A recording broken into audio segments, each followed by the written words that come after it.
Okay, tuloy tayo. Ganito So, tapos na tayo sa subnetting natin kasi nakuha na natin yung mga bagong network ranges. Pero may tanong pa so sabi ni Cisco, sige, okay, nakuha mo na yung mga bagong network ranges kasi pinasubnetting kita Pero ang tanong, pagkatapos mong mag-subnetting, okay, ilang actual networks yung kaya mong gawin dyan, yung nagawa mo dyan, and ilang usable host per subnet ang kaya per hati, okay, per subnet. Diba? Kaya pinag-subnetting kita ng 10 networks, ilang actual networks talaga ang magagawa mo dyan. Okay, so lagay ko dito, ilang actual networks talaga ang magagawa mo. Okay, so ganito although pinag-subnetting tayo dyan ng 10, hindi lang 10 yung lalabas dyan. Bakit? Kasi ang mga computers natin, kapag yan ay bumibilang, palagi yung bumibilang in binary values. Okay? So, hindi ka pwede magati ng 10. Okay? Palaging in 1, 2, 4, 8, 16, 32, 64. Okay? So, medyo may sobra tayo ng konti. Pero ang tanong, ilan actually? Hindi yan 10. So, ganito. To get the number of the actual networks created when subnetting, kaya ganito, that you will create when subnetting, ayun, para makuha mo ilang actual networks na yun, meron tayong formula. Okay, at ang formula natin to get the number of actual networks, yan ay equal sa 2 raised to the number of ones added. Okay, saan? Sa subnet mask. Okay? At ang number of ones added, ma'am, di ba yan ay equal, ma'am, dun sa may sa bits na nakuha natin? Bayan, okay, ito, pwedeng to? Pwedeng yan. Okay, kaya lang kasi, meron akong general formula na gusto kong i-memorize ninyo to get the number of actual networks. So, ganito ang tanong, ilang ones ba yung naidagdag natin? Tanong, ano yung bagong subnet mask natin ngayon? Diba? 28. Tama? Oo. Ano yung subnet mask natin kanina bago tayo pinag-subnet? 24. Diba? Ang tanong, ilang 1 yung dinagdag natin sa subnet mask? 4. Kaya paano mo nasabi yun? Diba? Niles mo yung 28 sa 24. Tama? So, ang gawin natin, yung process ng utak mo, gawin nating formula. Okay? Gusto ko maging formula siya. Okay, so paano yun? So, ganito Okay, to get the number of ones added, okay, actually, the number of ones added is equal to 2 raised to the new subnet mask. Diba yung binawas mo? Yung slash 28, minus mo sa 24. Yung slash 28, new subnet mask yan. Minus yung slash 24, ang tawag ko dyan, old subnet mask. Okay?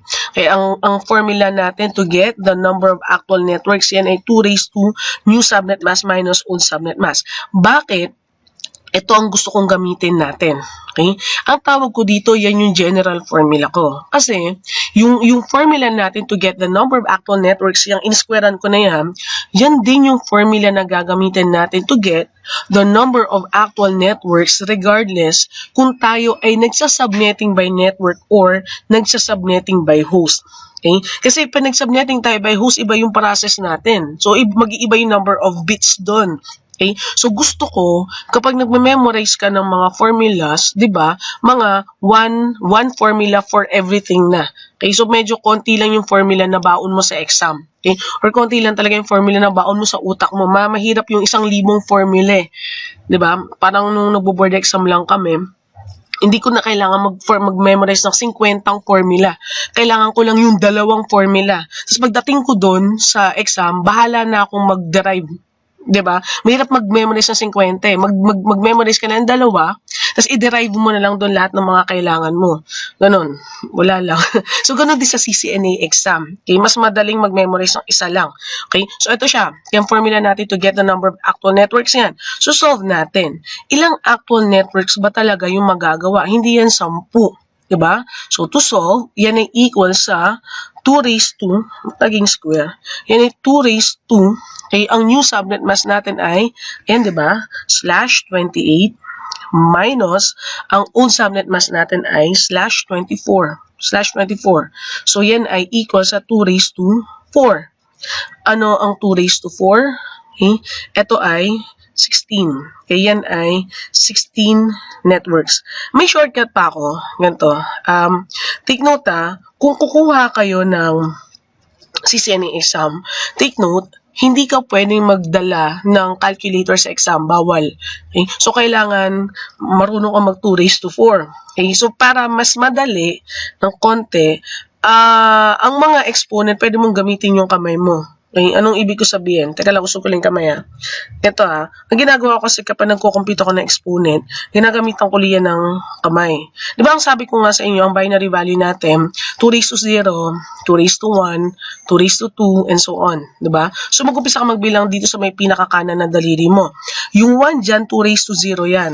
Ito 2 raised to 1. Ito 2 raised to 2. Ito 2 raised to 3. Kaya ito 2 raised to 4. Ito 2 raised to 5. Ito 2 raised to 6. Ito 2 raised to 7. Okay? So, alam mo lang to 0, 1, 2, 3, 4. 4, 4, 4, 16. 2 raised to 4. Kuha? Di mo nakuha? Sige, bahala ka na. Hindi, joke lang. Memorize mo. Yung binigay ko sa inyo na daliri values, maraming silbi yan. Okay? Kapag nag-exponent ka, tandaan mo, doon sa may pinakakanan na daliri mo, 2 raised to 0 yan. So, gano'n ko lang. 0, 1, 2, 3, 4. Okay, 16. Wala lang. Okay, anyway. So, yung mga ganyang pinagsasasabi ko, kailangan matandaan mo. Kasi sayang naman kapag nag-exam tayo, di ba? Walang calcu. Okay, so ulit. So, to get the number of actual networks, kaya ang pinasubnetting ka, ang sabi niya mag-subnet ka into 10 networks. Since ang mga computer natin hindi kayang magbilang ng ganyan, bitin-bitin, okay, so magagawa mo talaga 16 networks, hindi 10. Okay, ganun talaga yon. Okay? O, sige. Next. So, yun. Meron tayong 16 networks. Kung magdadagdag ako ng 16 dito, eventually, bago ako matapos, bago ko magalaw yung muhon ko sa third octet, 16 networks yung makikreate ko. Okay? Next na tanong. Sige, sabi niya, sige, meron ka 16 networks. So, ang tanong, ilang usable host per subnet yung magagawa mo dyan? Okay, ilang IP addresses ilang IP addresses ang kasya per subnet na nahati mo? Okay, so ilang usable host yon. Okay, may formula din ako to get the number of usable hosts. Okay, ang number of usable hosts natin, yan ay equal sa 2 raised to the number of zeros remaining sa subnet mask, minus 2. Okay, 2 raised to the number of zeros na natitira sa subnet mask minus 2. Okay?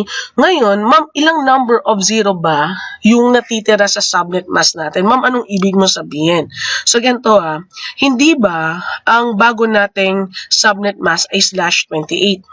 Tama? So, sulat ko lang ulit /28. Magdadrive ako ng formula to get the number of zeros. Okay? Ang /28 ay 28 pieces ng 1. Diba? 1, 2, 3, 4, 5, 6, 7, 8. 1, 2, 3, 4, 5, 6, 7, 8, 16. 1, 2, 3, 4, 5, 6, 7, 8, 24, 25, 26, 27, 28, 9, 30, 31, 32. Okay? Kailangan nating malaman, kailangan natin makuha ilang perasong zero ba ito. Kasi kung ilang perasong zero yan yung gagamitin natin dito sa formula ng usable host Diba? So, ang tanong, paano natin yan makukuha? Teka lang. Okay.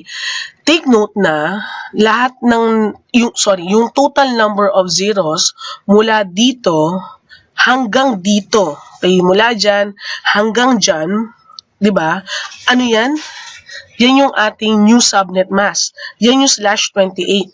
Okay? Ang kailangan natin makuha, yung total number of zeros dito Yan yung x ko. Paano ko makukuha yan? Teka lang. Ang tanong, mula dito, mula dito hanggang dito, yan, mula dyan hanggang dyan, ilang bits yan? Mula dun sa dulo dito hanggang dito sa kabilang dulo, ilang bits yan? 32 bits. Yan ay 32 bits. Ma'am, saan mo nakuha yung 32 bits? 4 na octet ang meron sa isang IP address. Diba? So, yung 4 na octet na yan, 32 bits. Tama ba? Okay? So, pwede ko bang sabihin na para makuha ko yung number of zero, yung x ko dun sa dulo, yan ay equal sa 32.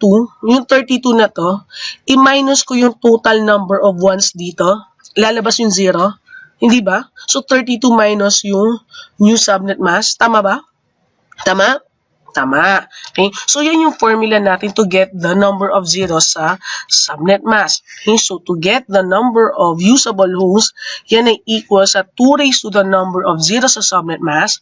Ang number of zeros sa subnet mask yan ay equal sa 32 bits na meron ang IP address minus yung new subnet mask natin.